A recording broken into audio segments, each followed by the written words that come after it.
Karena buruk sangka itu nanti akan diikuti oleh sifat yang selanjutnya. Setelah buruk sangka apa? Oh, benci. Setelah benci apa? Dendam. Nah, buruk sangka, benci, dendam ini adalah merupakan sifat yang sesungguhnya akan merugikan.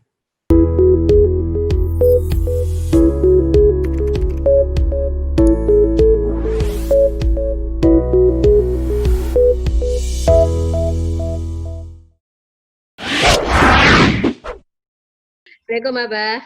Waalaikumsalam warahmatullahi wabarakatuh. Bendang lagi pengantenan itu. Enggak, Bah. Lagi kucel. Ini, Bah. Ini kan soal buruk sangka ya, suuzon.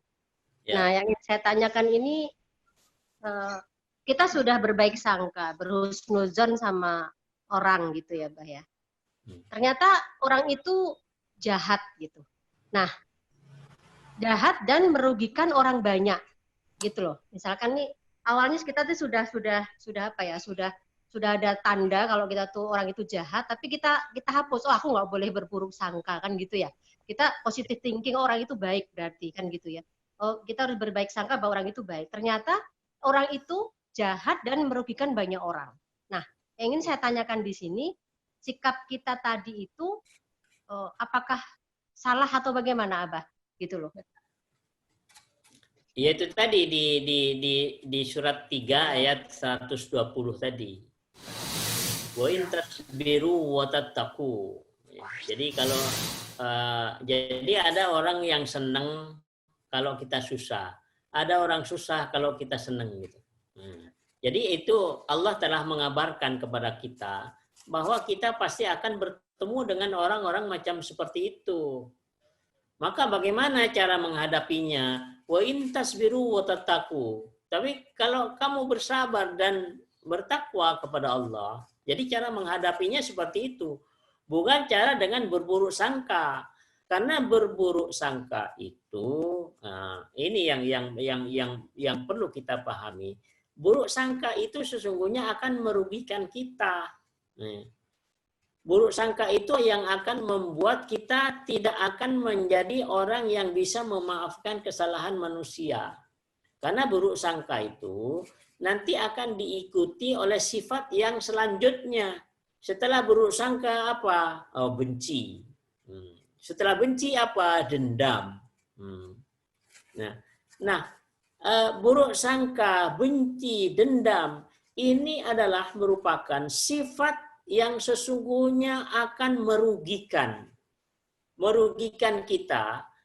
Kita tidak bisa menjadi orang baik atau menjadi akhlakul karimah ya, karena adanya kebencian. Demikian juga Allah Subhanahu wa taala tidak akan menurunkan petunjuk atau hidayahnya tadi, tidak akan menurunkan cahaya karena ada sifat buruk sangka, kebencian, dendam yang ada di dalam diri kita. Maka kita diperintahkan oleh Allah di situ suruh bersabar dan bertakwa. Bersabar itu apa? Bersabar itu tidak sedih, bersabar itu tidak membalas, bersabar itu tidak sakit hati. Ya, karena buruk sangka itu akan membuat orang itu jadi sakit hati gitu. Nah, kemudian di lain itu, maka di surat Al-Kahfi, surat 18 ayat 28, itu langkah selanjutnya, hindari orang yang semacam itu. Ya. Ngumpulnya jangan ngumpul lagi seperti orang seperti itu.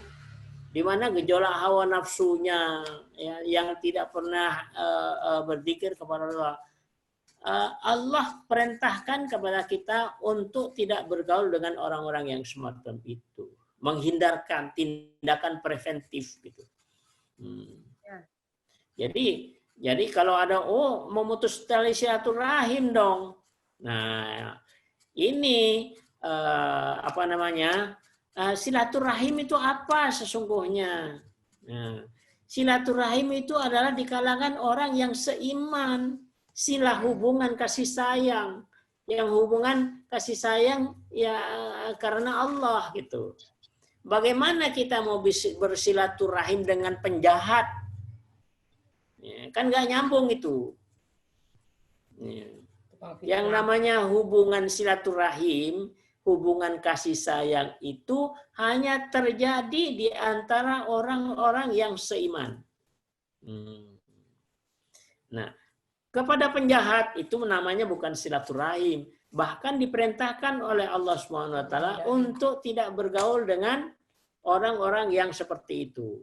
Nah, dalilnya di surat 18 ayat 28 itu tadi gitu. Maka di situ tindakan preventif, tindakan pencegahan supaya tidak mengotori jiwa kita, lebih bagus menghindarkan diri dari orang-orang yang seperti itu. Tetap tidak dibenarkan kita suudzon.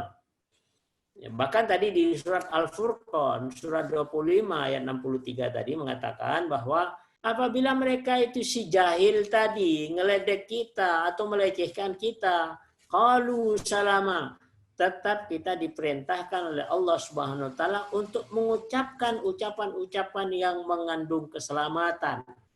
Apalagi suudzon, nggak ada kamusnya suudzon, buruk sangka itu nggak ada. Jangan sampai suudzon itu bersemayam di dalam jiwa kita.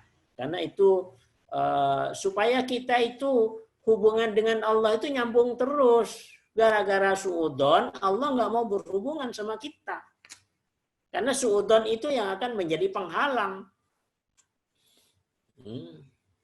Jadi suudzon dengan orang lain. Maka Allah terhalang kita dengan Allah karena adanya suudzon tadi.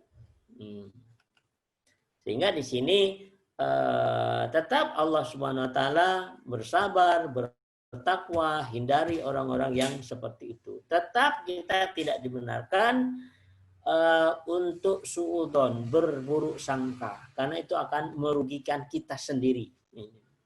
Barangkali itu, Endang. Wallahu a'lam.